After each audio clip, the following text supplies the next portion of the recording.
Hello, my name is Kenny Lemus. I am a health educator from Just Beat It. I want to welcome you to our workshop on insulin resistance and pre-diabetes. Today, we are going to have an overview on insulin resistance, what are its causes, and how we can prevent and reverse type 2 diabetes. So let's start with what is insulin resistance. Insulin resistance occurs when excess glucose in the blood reduces the ability of the cells to absorb and use blood sugar for energy. This increases the risk of developing prediabetes and eventually type 2 diabetes. In the United States, 1 out of 3 adults have been diagnosed with insulin resistance. But what is surprising is that 9 out of 10 adults with insulin resistance do not know they have it. And this is because insulin resistance and prediabetes usually have no symptoms. And this is why I want you to take this 20 yes or no questions prediabetes quiz to find out if you are at risk. Please keep track of your answers to find out your results later on. Do you feel sleepy or foggy 2 hours or less after eating a meal or a snack that contains sugars or starches? Do you tend to gain weight around your middle instead of in your hips and thighs?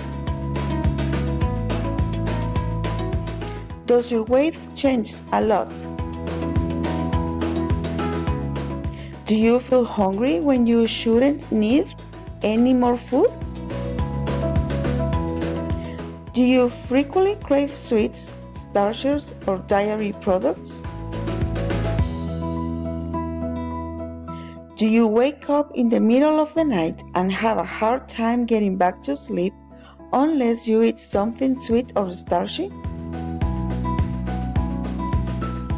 Do you get irritable, restless, tense, or anxious in the early evening before dinner?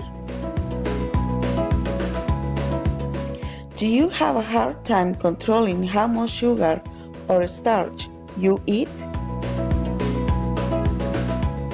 Do you have symptoms of hypoglycemia, which are feeling shaky, panicky, irritable, anxious, or lightheaded when you're hungry?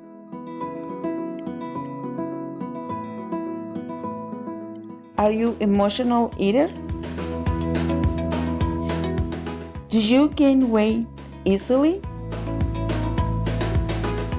Do any of the following diseases run in your immediate family?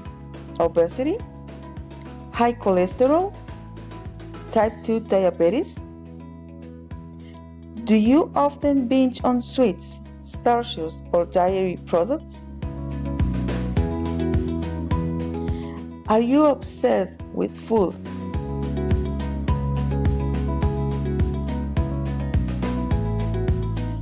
Do you prefer sweets and starches over all other types of foods?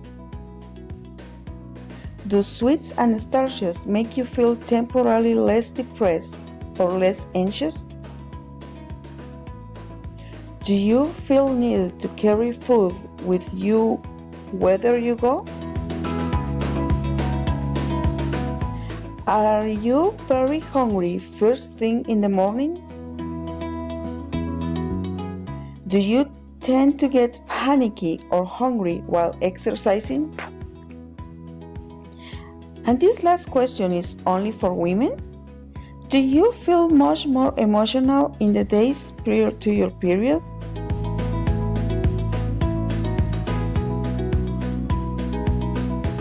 Okay, now it's time to count how many times you said yes and find out your results.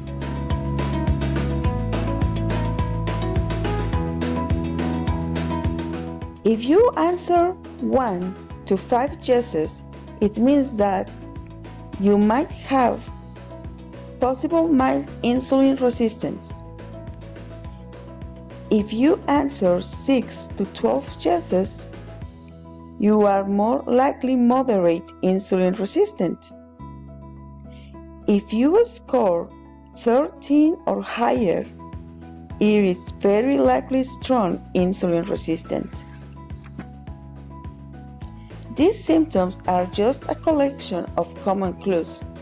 Other possible signs that you may be at risk of type 2 diabetes are being overweight with excess abdominal fat, and if insulin resistance is severe, you may have visible skin changes such as darker spots on the back of your neck, elbows, armpits, knuckles, or knees.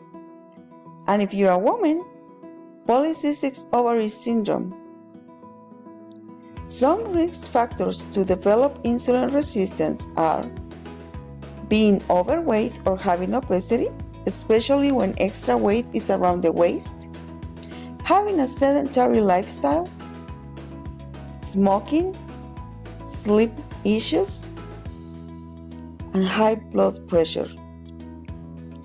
Doctors most often use the A1C test to diagnose prediabetes.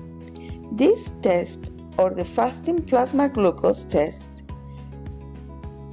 less often doctors use the oral glucose tolerance test, which is more expensive and not as easy to give. Now let's just talk a little about each test. The A1C test measures a person's average blood sugar level over the past 2 to 3 months, while the fasting plasma glucose and oral test tolerance test show your blood glucose levels at the time of the test. If their results are normal, but you have 2 or more risk factors for diabetes, you should be retested at least every 3 years. Although there are many ways to reverse insulin resistance and stabilize your blood sugar, there are 3 of the best and quickest strategies you can implement right away. Reducing processed foods and sugars and instead eating more healthy fats and slowing burning carbs such as eggs, avocado, fish, olive oil, and nuts. Increasing the amount of time you spend moving. It doesn't have to be intense hours of exercise. It can just be increasing the amount of movement you do throughout the day. If you work from home, take some dance breaks or play tag with your kids. If you work from an office, take walking breaks and make sure to take the stairs. If you currently have diabetes or are just transitioning from a diet that's been very high in processed foods and sugars, you may find that you need a little extra help. This might mean that in order to curb those cravings, such as good quality supplementations comes in. 3 of my favorites for helping to both manage blood sugar and sugar cravings are L-glutamine. It's an amino acid that speedily makes its way to the brain and becomes a quick source of energy. Cinnamon improves the effectiveness of insulin and increases glucose metabolism significantly. There are some recipes that you can find online on how to use cinnamon. And bone broth, this is rich in glycine. It's an amino acid that controls how much glucose is produced from non-carb sources, which helps immensely when it comes to regulating blood sugar levels. For more information, go ahead and visit our website at www.justbeatit.com. Thanks for attending this workshop today. I hope you all have a great day.